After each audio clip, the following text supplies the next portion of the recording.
नमस्कार, स्वागत है आपका आचार्य वाणी में। आप मेरे साथ हैं, आचार्य डॉक्टर विक्रमादित्य, मैं आपके साथ हूं। आपके जीवन में कर्क राशि वालों क्या कुछ बनने वाले हैं योग। कर्क राशि चंद्र प्रधान राशि। कर्क राशि बड़ी इंपॉर्टेंट होती है भारतीय संस्कृति के अंदर, और भारत के अंदर तो मैं कहूँगा बड़ा विचित्र है। कर्क राशि वालों की महिमा ही बड़ी अपरंपार है। इनके लोग भक्त बन जाते हैं। भगवान राम कर्क राशि वाले, कर्क लग्न जिनकी थी विशेष तौर पर समझें, और बड़े बड़े लोग, यहाँ तक कि नेहरू कर्क। प्रभावित करने वाले लोग, यानी शख्सियत ऐसी बनती है कि जो बहुत विशेष तौर पर ग्रहों का योगा योग भी अच्छा हो तो पता नहीं कहाँ से कहाँ पहुँच जाते हैं। तो 11 फरवरी से लेकर आपके जीवन में क्या होगा विशेष तौर पे वो हम आपको बताने का प्रयास करते हैं कि आपकी राशि क्या ले जा रही है। 11 फरवरी से लेकर आपके लिए 20 फरवरी तक का समय कैसा है। देखिए, सबसे अच्छी बात तो ये है कि 11 फरवरी से जब आपका दिन शुरू होगा, ये विशेष तौर पे चंद्रमा स्थिति बड़ी अच्छी रहेगी। चंद्रमा जो है आपके पराक्रम भाव में रहेंगे और वो बड़ा अच्छा योग बनाने वाले हैं। आपके लिए बुद्धि के अनुसार से लाभ प्राप्त हो सकता है, और आपकी कुंडली में योग दिखाता है कि पहले दिन ही जैसे 11 दिन आरंभ हो तो शिव का ध्यान कर लीजिए। सुबह सुबह लो शिव का ध्यान, तो कहते हैं कि आपके लिए भाग्योदय कारक योग बन जाएंगे। ये मैं शास्त्रोक्त योग बना रहा हूँ कि जिस प्रकार का योग आपके कुंडली में चल रहा है, क्योंकि पहले दिन ही जो कन्या राशि में चल रहे हैं, सामने बृहस्पति चल रहे हैं, और सामने बृहस्पति के साथ योग बन रहा है, तो एक तरह से गजकेसरी योग हो गया। तो यानी 11 तारीख का जो सुबह प्रातः काल का समय रहेगा, बड़ा सुंदर गजकेसरी योग आपके जीवन में विद्यमान रहेगा। तो यदि इस दिन भगवान शिव का ध्यान बड़ी तरीके से बढ़िया से कर लिया, दूध में थोड़ा केसर मिला के भगवान का अभिषेक कर लिया, तो समझिए पूरे 10 दिन के लिए बेड़ा पार करने के योग बना सकते हैं आप। देखिए, ये सब सुंदर उपयोग है, उपाय हैं जो शास्त्र वर्णित हैं। आप इसको सूत्र रूप से समझ लीजिए, आप कर सकते हैं।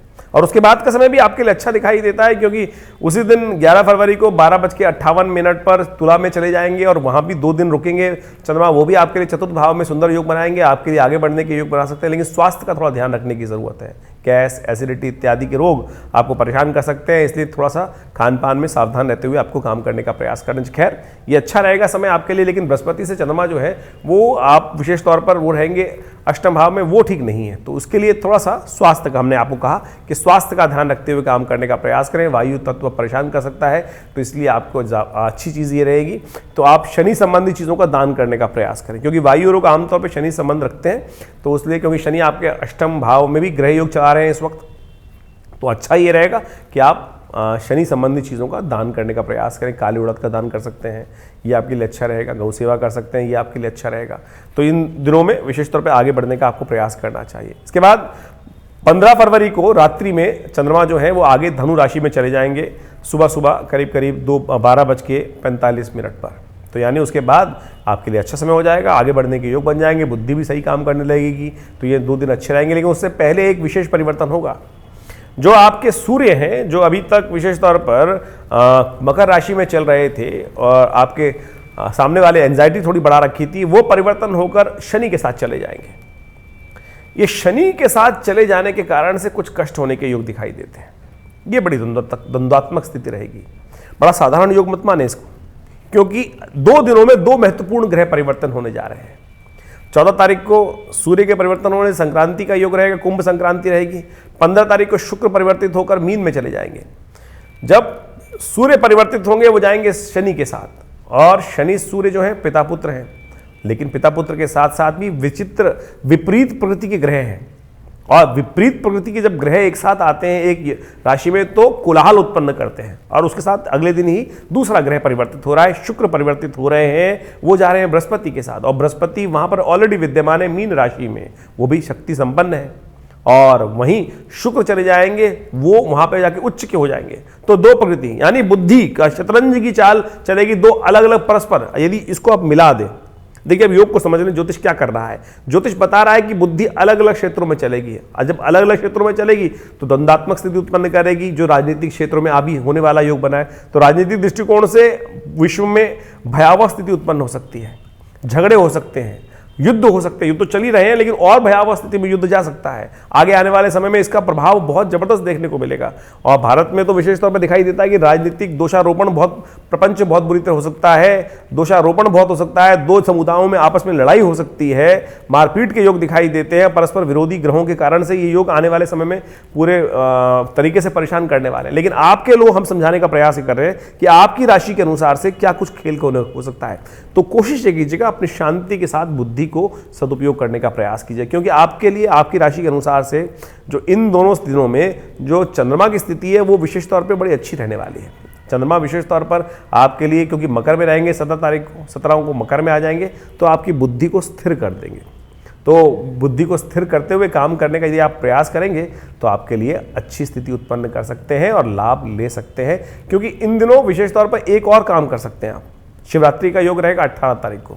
शिवरात्रि जब 18 तारीख को रहेगी तो भगवान शिव का ध्यान करें, ओम नमः शिवाय का जप करते हुए त्र्यंबकम यजामहे सुगंधिम पुष्टिवर्धनम उर्वारुकमिव वंदनात् मृत्योर्मुक्षीयमामृतात्, इस मंत्र का यथाउचित भाव से जप करने का प्रयास कीजिए। देखिए, शनि आपके लिए जो अष्टम भाव में चल रहे हैं और 2 साल यहाँ चलने हैं, ये आपको विशेष तौर पर कई प्रकार की समस्याएं, स्वास्थ्य संबंधी समस्याएं वो परेशान उत्पन्न कर सकते हैं। पढ़ाई में जो बच्चे पढ़ रहे हैं उनके लिए बुद्धि में परेशानी देने के योग दे सकते हैं, तो आपको बड़ी सावधानी के साथ काम करने की ज़रूरत है। तो आपके लिए अच्छा ये है कि शिवरात्रि के दिन भगवान शिव का विशेष तौर पे महामृत्युंजय मंत्र के द्वारा अभिषेक करने का प्रयास करें, या लघु मृत्युंजय। लघु मृत्युंजय कौन सा मंत्र है? ओम हौं जुंग सह, इसका जप करने का प्रयास कीजिए। कोशिश ये करें संक्रांति के दिन अपना तुलादान करा दीजिए, ये बड़ा अच्छा रहेगा। इन दिनों बड़े अच्छे अच्छे त्यौहार पड़ रहे हैं। समझें कि 14 तारीख को तो संक्रांति रहेगी और 16 तारीख को एकादशी रहेगी, 18 तारीख को शिवरात्रि रहेगी और 20 तारीख को सोमवती अमावस का योग है। तो इन 10 दिनों के अंदर बड़े बड़े उत्सव भी हैं। तो आप चाहो तो इसको पॉजिटिव यूज़ कर सकते हो, नेगेटिव पॉजिटिव तो धीरे धीरे होना ही है, लेकिन आप अपने कर्म को सुदृढ़ करके बड़े सुंदर तरीके से इसका लाभ ले सकते हो। सोमवती अमावस के दिन विशेष तौर पर भगवान का स्तवन करना चाहिए, अपने पितरों के निमित्त तर्पण करना चाहिए। अपने पितरों को तर्पण करने से पितरों का आशीर्वाद प्राप्त होता है और सही मान लीजिए कहीं ना कहीं आकर वो पितर आपको सही दिशा दे जाते हैं। मैंने इसके ऊपर शोध किया बहुत बढ़िया तरीके से। एक विभिन्न प्रकार की पुस्तकों में हमने लिखा भी है इस बात को कि कैसे पितर आकर आपको सही दिशा बता जाते हैं और पूर्वाभास दे जाते हैं कि भाई ऐसा नहीं ऐसा कर ले, देखिए उससे लाभ प्राप्त हो जाएगा। यहीं हमारे फरीदाबाद के आसपास की घटना है। एक व्यक्ति की मृत्यु हो गई, उसकी एक बिटिया थी, वो बड़े भाई बड़े परेशान रहते थे कि कैसे इसकी शादी करेंगे।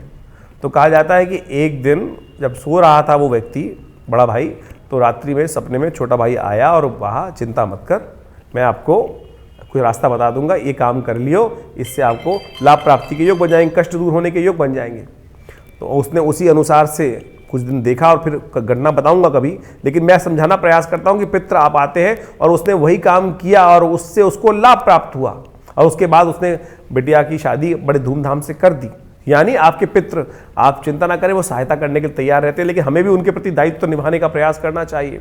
तो आप कोशिश ये करें कि सोमवती अमावस के दिन अपने पितरों के निमित्त कुछ तर्पण दान अवश्य करने का प्रयास, गायत्री का यज्ञ कर दीजिए, गऊ को ग्रास खिला दीजिए, ब्राह्मणों को भोजन करा दीजिए, वस्त्र का दान कर दीजिए अपने पितरों के निमित्त। इससे सुंदर उपाय कुछ हो नहीं सकता है। हम फंस जाते हैं प्रपंचों के अंदर। तर्पण, पिता हमारे जो पितृ हैं वो मांगते क्या है? जली तो दान करना है, जली तो तर्पित करने का प्रयास करना है। तो आप यथाउचित भाव से उनको करने का प्रयास कीजिए। थोड़ा पानी लेकर आप विशेष तौर पर उनको अर्पित कर दीजिए। देखिए आपके कष्ट दूर होंगे। और एक हम पूरा एपिसोड बनाएंगे इसके ऊपर कि कैसे आपको अपने पितरों को संतुष्टि प्राप्त कराने के लिए कौन सा उपाय करना चाहिए और कैसे आप अपने कष्टों को दूर करने के योग बना सकते हैं। तो सुंदर तरीके से उसको समझ लीजिएगा। लेकिन हमने आपको पंचांग के अनुसार से कैसा रहेगा ये योग, कैसा रहेंगे समय, ये सब बताने का प्रयास किया।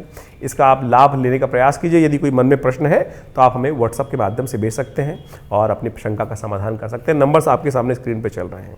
बहुत सारे लोग फ़ोन करते हैं और कहते हैं कि हमें इस बात को समझना है और किस प्रकार से। तो देखिए उसके लिए रविवार को हमने विशेष कार्यक्रम रखा है हमारे आश्रम में। आप रूबरू डायरेक्ट हमसे मिल सकते हैं। रविवार को यज्ञ में भाग लेकर उसके बाद स्वाध्याय भी कराते हैं। वहाँ पर हर एक से बातचीत भी हो सकती है, आपके प्रश्नों का समाधान भी हो सकता है। जो आपके अध्यात्म के संबंध में प्रश्न है और उसके लिए आप रविवार को सुबह 8 से 10 आश्रम पर आ सकते हैं। आपका स्वागत रहेगा। धन्यवाद।